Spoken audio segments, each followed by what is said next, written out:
the first thing I just wondered, if you didn't mind asking, was how was the news about colitis actually broken to you? Well, the news was broken to me so back in '05, after, sort of fighting, going to see the doctor for about a month, probably 2 months. I eventually sort of bit the bullet and went down, and they referred me to a specialist gastroenterologist, and he sort of very quickly diagnosed me that day. A couple of what do you call the odds? Oh, you must have had some bariums or scopes or something. Yeah, some sort of scope, which was incredibly unpleasant. Yes. Sort of thing every man hates. And he told me sort of after that, there was ulcerative colitis. They'd have to do a few tests. They did a little biopsy of the colon wall and came back and confirmed it a couple of days later. And the frustrating thing for me was that there wasn't a huge amount of information. I mean, the doctors always sort of say, well, there's any medicine that's going to cure it. I asked him about diet and, was there any charities out there? He said there are charities. Go and have a look on the website, but there wasn't any sort of information pack such at the time that was that they were handing out, which I think they do now, or certainly through Crohn's and colitis. Yeah, no, there are some sort of dietary packs. Do you change your diet as a result of being diagnosed? I mean, presumably you ate pretty healthily anyway. So I didn't initially. I mean, you can imagine I had a reasonably healthy diet. Yeah.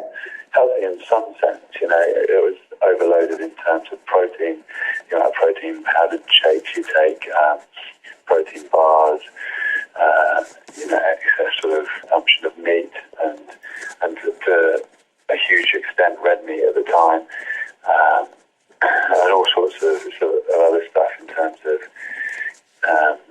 supplements that you take being a sportsman. Yes. Not to mention painkillers, anti-inflammatories, and steroid injections that you had to sort of dry joints out and things. So a huge amount of a concoction of drugs that I was on, and then add in my colitis prednisone. I felt like I was a walking chemical factory. And after about a year, I think it was a year, it might have been 2 years, I then started having side effects from the drugs that and it was at that point that I really sort of sat down and with my wife and my mum actually, and sort of my diet, I actually stopped all the drugs that I was on completely, including the stuff I was taking for rugby, right, implants, painkillers, all the supplements at the time, and gradually sort of tried to figure out what foods, if any, had an impact on my colitis, and through sort of trial of that, by cutting a vast swathe of my diet out, literally just stopping eating a large number of things, I could then introduce it if I stopped for a week and had a really minimum diet. Presumably at some stages you were uncomfortable that it was ended up pretty much liquid diet. Yeah, well, literally, I wasn't having dairy, I wasn't having any bread or caffeine or sugars it was ridiculous. I mean, there was very little actually that I could eat, especially when I was trying to be a professional sportsman. It was quite challenging. Nuts, seeds, salads, all that sort of stuff I didn't eat. So I was down to the bare minimum really in terms of what I could actually consume. Actually, bizarrely, it was down to sort of fish, oily fish, chicken, and some vegetables. So, but that was fine. For a couple of weeks I could do that, and then it meant as I gradually reintroduced food to my diet. So whether it was red meat, whether it was caffeine, whether it was sugar, I could then see, because the body sort of cleansed itself a little bit, I could see what impact it had on me. And I created a list that way of the stuff that I avoided. And ever since then, basically, I've been pretty much drug-free. I did have a couple of flare-ups which required prednisone to get out of control, but that was a few years ago now. And since sort of 2007, I've been on the progressive curve of getting better to the point now where you almost feel that I'm in remission. And, Well, listen, you wouldn't undertake the challenge you're about to undertake if you weren't in a pretty healthy state. Well, absolutely, yeah, absolutely. Can I ask you, at your sort of worst from the colitis point of view, how did you motivate yourself to get going? I mean, listen, you're an elite athlete.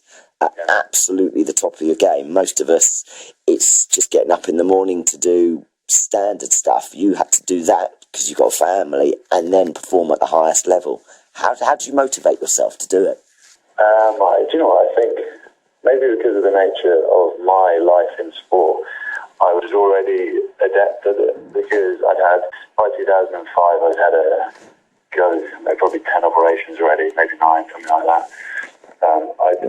I'd battered back from long-term injuries, over 12 months out of the game, with one injury I had at one point, it was in 2003 or 4. And bizarrely, actually, I always put my colitis down to the amount of antibiotics, steroids and everything I had during my career because of injuries and the sort of damage that does to your insides. But in terms of motivation, that was something I found reasonably simple, because for me it was just another something that I had to overcome. Okay, it was something I didn't know anything about at the time. I had to learn, had to go out and read up on things, hit the internet, see what was out there on ulcerative colitis, speak to people that had it, find various different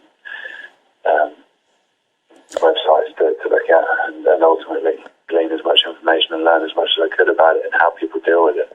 But I just very much saw it as something that I had to overcome and get on with. Okay, it meant the doctor told me I had it for life, and it wasn't going to stop me playing rugby. I'd battled through so many other things to be in the position I was. It wasn't in terms of my physical well-being. This was just another challenge. It was just another hurdle to overcome, because I think I'd gone through that in my career in terms of injuries. My mental process was already attuned to it, and it was slightly more daunting because I spent a period of time after being diagnosed with colitis being injured as well. I then got back. I felt really healthy. My colitis was under control again, and literally 2 weeks before I came back to play, had a huge flare up, and also the reaction to the drugs I was taking for my colitis. Yeah. That was leading up to the semi-final of the European Cup. So, wow. It was challenging. I lost about 10 kgs after working for sort of 3 months to be at my maximum fitness, maximum weight, strength, and everything to be prepared to play in this game.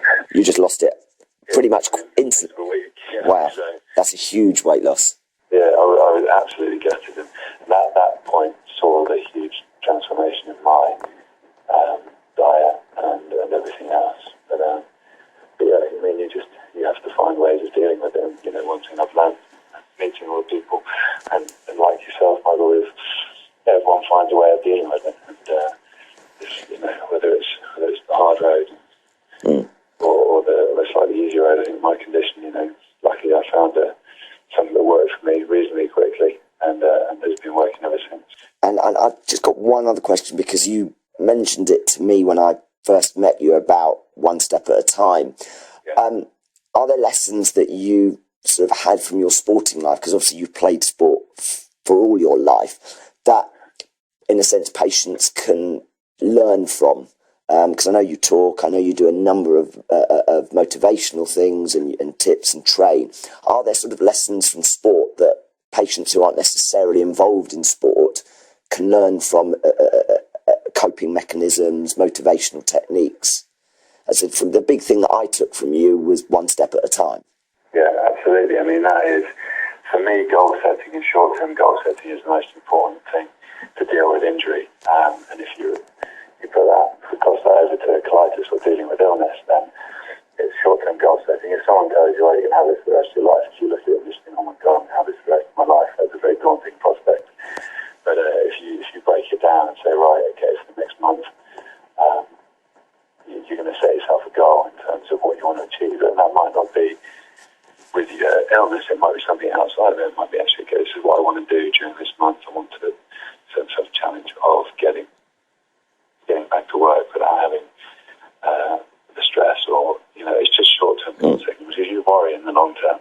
If you worry about things that are a long way away, you're going to just make everything worse in that process. So you just set a couple of short-term goals. I mean, they can be from day to day, they can be from week to week, they can be from month to month, and it takes away that long-term issue and gives you the sort of focus to get through things daily, weekly, monthly, and it makes the process much easier.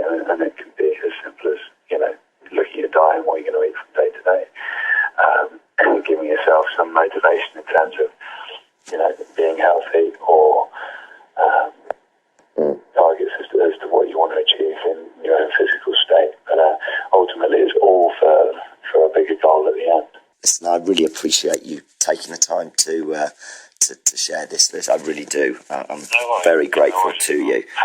How are you bearing up at the minute? Yeah, no, I'm okay.